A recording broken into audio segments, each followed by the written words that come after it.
Hi everyone, I am Aashna Parveen, currently first year MBBS student at IGMC Nagpur. कैसे हैं आप सब? आई होप आपकी नीट की प्रिपरेशन अच्छी चल रही होगी।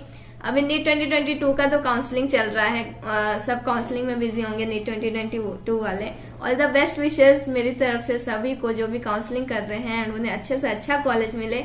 तो आज का वीडियो मैं बनाने वाली हूँ रिवीजन के ऊपर में, क्योंकि आजकल अब तो सिलेबस ऑलमोस्ट अब कंप्लीट होने वाला है। जो फ्रेशर्स है उनका कंप्लीट होने वाला है, जो ड्रॉपर्स हैं वो वैसे ही रिवाइज कर रहे हैं। तो इसमें बहुत ज्यादा प्रॉब्लम आती है कि हम कैसे रिवाइज करें। सबसे पहला क्वेश्चन जो आता है कि रिवीजन में करना क्या है, यही नहीं पता होता कि रिवाइज करें कहाँ से। सबसे पहले बात याद रखिएगा, फर्स्ट पॉइंट कि आपको नोट्स पढ़ना है। जो नोट्स आपने खुद के बनाए होंगे उसे ही पढ़िए एंड इधर उधर ज्यादा भागने की जरूरत नहीं है। मैं देखती हूँ इधर के नोट्स मिल गए, उधर के नोट्स मिल गए, ऐसा नहीं करना है। जो खुद के नोट्स हैं उसे ही पढ़ना है, उससे ज्यादा एफिशिएंट कुछ भी नहीं होने वाला है आपके लिए। तो खुद के नोट्स को आपको सबसे पहले पढ़ना है। नोट्स पढ़ने में मैं आपको बता देती हूँ कैसे करना है। तो अगर कोई चैप्टर आप स्टार्ट करते हैं और नोट्स को थोरोली पढ़ना है, नोट्स में भी ऐसा नहीं कि आधा अधूरा कुछ पढ़ना है। अभी डिपेंड करता है आपका नोट्स कैसे हैं। होप आपने भी अच्छे तरीके से नोट्स बनाया होगा पूरा कवर करके, तो उस नोट्स के थ्रू। सेकंड पॉइंट जो इम्पोर्टेंट होता है दैट इज क्वेश्चन प्रैक्टिसिंग। तो क्वेश्चन प्रैक्टिसिंग आपको किसी भी बुक से करनी है अगर आप एक्सटर्नल गाइड प्रीफर कर रहे हैं। और जो भी कोचिंग्स में है उन स्टूडेंट्स को मैं बोलना चाहूंगी कि आपको अपने कोचिंग के मॉड्यूल्स के क्वेश्चंस को सॉल्व करना चाहिए। बाकी आपको ज्यादा, मैं देखती हूँ एलएन के मॉड्यूल्स को सॉल्व कर रहे हैं, साथ साथ में सारे बुक्स को लेके चल रहे हैं। तो ऐसा कुछ नहीं है कि आप अगर हर जगह के वो कर लेंगे।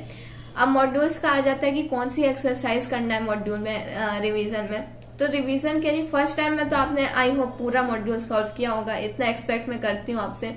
लेकिन सेकंड टाइम में जब आप रिवीजन कर रहे हैं, मैंने पहले भी कहा था कि आप स्टार मार्क अपने क्वेश्चंस को कर लिया कीजिए कि जो अगर बहुत ज्यादा इंपॉर्टेंट क्वेश्चंस हैं। नहीं किया है तो अब वो टाइम है कि आपको अपने एक्सरसाइज 1 को पूरा अच्छे से सॉल्व करना है। बिगनर बॉक्स को आपको सॉल्व करना है एंड एक्सरसाइज 2 जिसमें कि प्रीवियस ईयर क्वेश्चंस दिया होता है, जिस भी एक्सरसाइज में आपको प्रीवियस ईयर क्वेश्चंस दिया हुआ है वो वाला।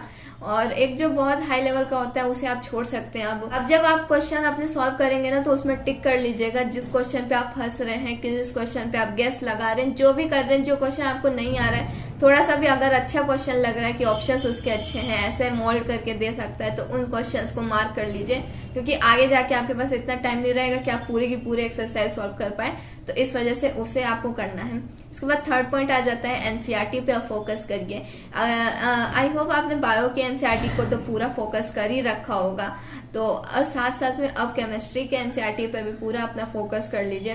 केमिस्ट्री में क्या करना है बताती हूँ। इनऑर्गेनिक केमिस्ट्री को तो पूरा एनसीईआरटी से आपको पढ़ना है। ऑर्गेनिक केमिस्ट्री में क्या पढ़ना है, ऑर्गेनिक केमिस्ट्री में जो रिएक्शंस दिए होते हैं ना, वो सारे आपको एनसीईआरटी के एक एक चीज देखनी है। और ऑर्गेनिक में एक बहुत इंपॉर्टेंट पॉइंट आता है कि आपको जो रिएक्शंस दिए होते हैं उसके जो रिएजेंट्स दिए होते हैं, कंडीशंस दी होती हैं इस टेम्परेचर पे, इस रिएजेंट के साथ या कोई मेटल्स के साथ, तो वो छोटी छोटी चीजें इंटरमीडिएट्स बीच के होते हैं। ये सब पॉइंट्स आपको एनसीईआरटी से बिल्कुल अच्छे से कवर करना है, क्योंकि वहीं से आपको क्वेश्चंस बनते हैं।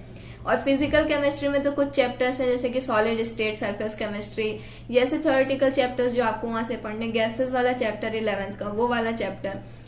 बाकी तो आपको एग्जाम्पल्स जो उसमें दिए हुए हैं वो सॉल्व करने हैं। अब फिजिक्स के एनसीईआरटी की बात करूं तो इतना इंपॉर्टेंट नहीं होता है, बट उसमें जो एग्जाम्पल्स दिए हुए हैं, सॉल्व्ड एग्जाम्पल्स, उसे जरूर करिएगा, क्योंकि उसी पैटर्न पे आपके क्वेश्चंस बनते हैं। और अब असर्शन रीजन वाले क्वेश्चंस आने लग गए आपके नीट में, तो उसकी वजह से आपको थोड़ी सी थ्योरी पता होनी चाहिए। जैसे कि फिजिक्स में कई लोग होते हैं फर्स्ट फॉर्मूला रट लेते हैं, तो अब उससे काम नहीं चलेगा, क्योंकि जब असर्शन रीजन स्टेटमेंट वाले क्वेश्चन आएंगे तो उसमें आपके कॉन्सेप्ट वहां पे मांगेगा आपसे। और इन तीनों पॉइंट्स को, नोट्स, क्वेश्चन प्रैक्टिसिंग एंड आपके एनसीईआरटी, इन तीनों पॉइंट्स को करने के बाद जो आपको करना है दैट इज टेस्ट आपको देने। टेस्ट आपको जितना ज्यादा से ज्यादा हो सके टेस्ट को अटेम्प्ट कीजिए, क्योंकि उसी से आपको कॉन्फिडेंस आएगा। रिवीजन प्लान आपका क्या होना चाहिए उसके बारे में मैं बात कर लेती हूँ, क्योंकि टाइम मैनेजमेंट करना भी बहुत बड़ी दिक्कत हो जाती है अब।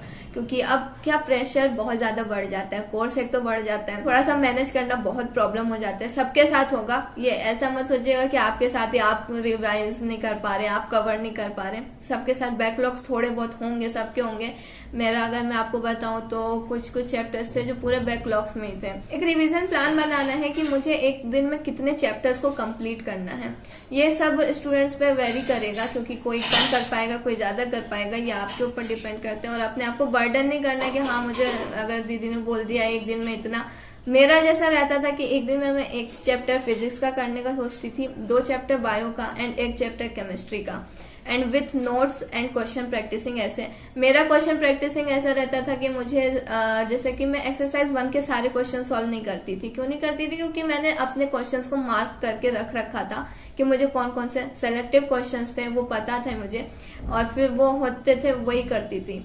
एंड देन कभी कभार बीच में अगर ज्यादा टाइम मिल गया तो एक्सरसाइज 1 को पूरा सॉल्व कर लीजिए। अगर आप कर लेंगे ना 1-2 बार तो फिर आपको टाइम ही नहीं लगेगा करने में।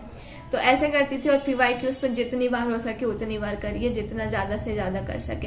हो सकता है फिजिक्स के बड़े चैप्टर हो तो एक दिन में 1 चैप्टर ना हो, तो उसके लिए भी वरीड नहीं होना कि मेरा तो कंप्लीट ही नहीं हो पा रहा एक दिन में। 11th को 4 पार्ट्स में डिवाइड कीजिए, 12th के सिलेबस को 4 पार्ट्स में डिवाइड कीजिए, एंड ऐसे करके आपका 8 और एक पार्ट को 1 वीक दीजिए। तो 8 वीक्स में आपका जो है पूरा सिलेबस कंप्लीट हो जाएगा, और पूरा बहुत सफिशिएंट टाइम होता है। एक पार्ट को 1 हफ्ता देना, आराम से आप पूरा पढ़ सकते हैं। जितना मैंने बताया उससे ज्यादा ही पढ़ पाएंगे आप। तो ऐसे करिए और टेस्ट दीजिए उसके अकॉर्डिंग। किसी भी टेस्ट सीरीज को, मैं कोई स्पेसिफिक टेस्ट सीरीज नहीं बोल रही हूँ, कोई भी टेस्ट सीरीज आपको जो अच्छी लगे उसे ज्वाइन करिए, एंड देन जाके उससे आपको क्या पता चलता है कि आपकी प्रिपरेशन किस लेवल पे है। आई होप आपको रिवीजन के बारे में पता चला होगा कि कैसे पढ़ना है। इन पॉइंट्स को अप्लाई करिए रिवीजन में, आराम से आपका अच्छे से होगा। ये आगे वीडियोस में मैं बायो के रिगार्डिंग भी बताऊंगी कि कैसे आपको बायो को मैनेज करना है। बायो में बहुत प्रॉब्लम आ रही है स्टूडेंट्स को, मॉड्यूल पढ़े, NCERT पढ़े, ये सब बहुत ज्यादा मुझसे पूछा जाता है, तो वो सब भी बताऊंगी आपको। अगर आपको मुझसे कुछ भी पूछना है तो आप मुझे कमेंट सेक्शन में पूछ सकते हैं, या मुझे डायरेक्टली इंस्टाग्राम पे भी पूछ सकते हैं। एंड अगर आपको ये वीडियो अच्छा लगे तो इसे लाइक कीजिए, शेयर कीजिए, और मेरे चैनल को जरूर सब्सक्राइब कीजिए।